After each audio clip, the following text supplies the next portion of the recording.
Ang day 1 sa among Bukidnon trip. Okay, let's go! Maayong adlaw mga guys. Naaday mi ana sa Sumpong Malibelay City kay dito mi nagstay sa akong iyahan sa ilahang Mamelodi.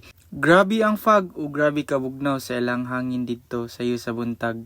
Paingon na mi ana sa kasisang Malaybalay City kung asa nagpuyo ang akong igagaw nga si Ate Geraldine kaya ato mi mag-rent og sakyanan kay gamiton namo manuri sa impasugong. Wala na lang mi nagpakuyog ni Mamelodi paingon dito og gitudloan na lang mi niya kung unsa nga mong sakyan. Pag-abot namo dito gitagbo dayon mi ni Ate Geraldine. But before mi nanuri amo sang gibisita si Mama Pining, igsuuna siya ni Mamelodi. After nato na bisita si Mama Pining, biyahe na ta paingon sa impasugong and makita nato ang plantation sa saging ug unsa kadako sa ilang dalan. Pag-abot na mo sa una namong destination, akong ipakaon ang akong uyab kay pertira maning sa puta kung gutumon. Mao na ang Sidar ang una namong destination na diha makita ang tulo ka klase nga falls. Pag-abot na mo, nag-prepare dayon mi sa among dalhonon ug nag-ilis dayon ko. Duha ka falls ang among giadtuan, ang Gantungan ug ang Natigbasan Falls. Kung mangadto mo sa falls, mandatory good nga magkuha mo guide kay lisod kayo ang dalan ug kusog kayo ang flow sa tubig. Kuyig na namo si Kuya Tour Guide payon dito and maorong duha ra ang among gatuan kay layo ang ikatulo ug risky kayo which is ang Dila Falls. Layo-layo ang among gilakaw ana kay dili kasulod ang sakyanan kay lisod kaayo and also walay parkingan dito sa sulod. Paingon sa falls magian nato ilang swimming pool, nindot kay mga ligo diri kay perting bugnawa o flowing water ang ilang tubig.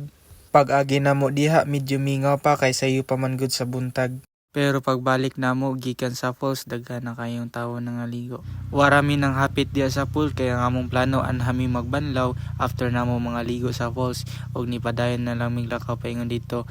Medyo lapog gyud ilang lugar og daghan kayong gamot so careful gyud mo kay na tendency nga pwede mo ma-slide. While paingon ta sa falls makakita tag magbarkada nga nagpiknik kilid sa sapa. Before tamo padayon, ato sang i-shoutout silang Ma'am Dimsy Dane, Sir Christian Joseph Corpo, and Sir J. Sam Erabon. Sa mga na silang tulo ang nagpa-shoutout sa ato. Panaog na miana o maglakaw miana sa sapa aron makita na mga falls. O pag-abot naman dito, nasad sila Ma'am ug Sir kuyog ang ilang guide kay mga tupod sila sa falls. Unya nagsabot ang among mga guide kung asa mi mag-una para dili magiluganay inig picture-picture. Ug naka-decide ang among guide nga sa Natigbasan mi mag-una and mao na ang sapa paingon dito medyo lubog kay perting uwan na pagkagabi. Ug sila si Ma'am ug Sir dito sa Gantungan nag-una.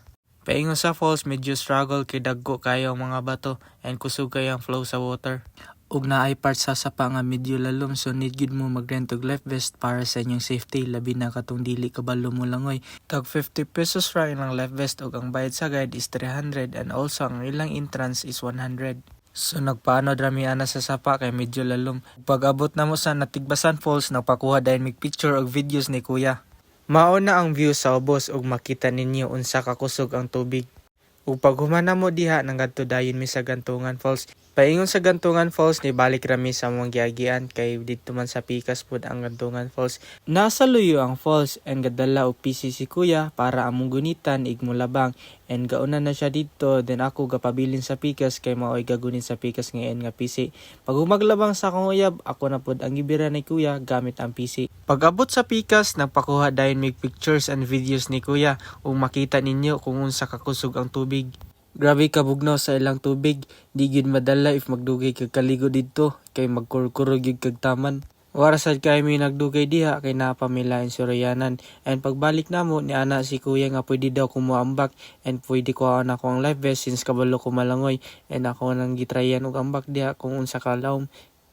Uwi. Padung nami balik ana sa katong hagdanan nga among ginaugan ganiya. Nagpaano drami ana sa sapa kay medyo lam gyud dihang lugar. And maura to. Bye-bye.